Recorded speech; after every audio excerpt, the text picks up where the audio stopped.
This is LSAT Prep Test 145, Section 1, Passage 4. This is a science passage about a biologist trying to resurrect Lamarckism using the immune system. This is a medium difficulty passage because the author sounds neutral while they are quietly taking a side. If you don't catch the tone, you're going to miss some questions. Now, the passage is doing one thing here. It is presenting a bold hypothesis and then slowly undercutting it. The main point is that Steele's attempt to revive Lamarckism is creative but unproven. Now, the most important paragraph here is paragraph 3. That is where the author shows their hand, so I will spend the most time there, but we'll get there. First, paragraph 1. This paragraph is doing two jobs.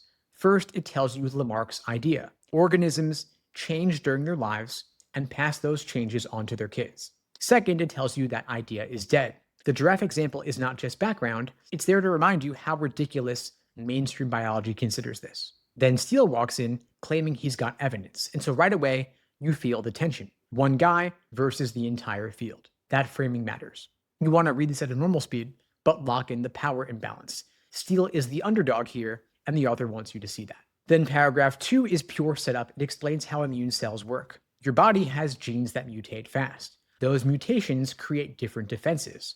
When one works, the system keeps it. None of this is controversial. Nobody argues about it. The passage gives you this, so Steele's argument in paragraph 3 has something to stand on. Skim it, grab the basics, don't memorize the biology. Just understand that immune cells change their own DNA. That is the raw material Steele needs for his theory. Now, paragraph 3, you want to slow way down here. This is where everything happens. Steele says the changed RNA in immune cells gets copied back into DNA. And that part is actually real. It's been seen in other contexts. But then Steele takes a massive leap. He says that new DNA could travel to the reproductive cells, swap in, and get inherited. That is the Lamarckian part. And right at that moment, watch the author's word choice. The author calls Steele's story elegant, but speculative. Elegant means it sounds good. Speculative means there is no proof. So that two-word phrase is the author's entire verdict on the hypothesis. Now, most students blow right past it because the explanation sounds so reasonable. That is the trap. The quality of the explanation is not the same as the strength of the evidence. Steele built a nice-sounding story.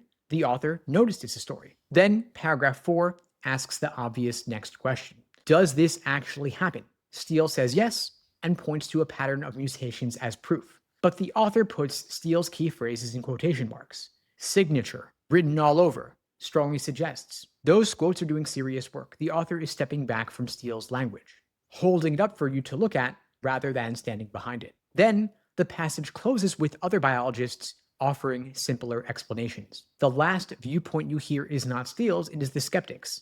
And that's a choice the author made. They're telling you exactly where they land. Now, the key move here is the contrast between the surface and the subtext. On the surface, the passage gives Steele a thorough, respectful explanation. Underneath, every critical moment has a qualifier or a distracting move, like speculative. The skeptic's getting the final word. The test writers are going to build their hardest questions around that gap. The author thinks Steele's idea is worth explaining but not worth believing yet. They're not hostile, they're not dismissive, they're just unconvinced. The big trap here is confusing a fair presentation with an endorsement. The author explains Steele's theory in detail, and students read that effort as support, but it's not.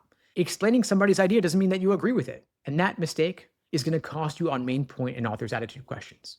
Before you get to the questions, you want to check yourself on 3 things. First, why does the passage start by reminding you that Lamarckism is considered a joke? Second, what does the word elegant but speculative actually tell you about the author's position? And third, why do the skeptics get the last word instead of Steele?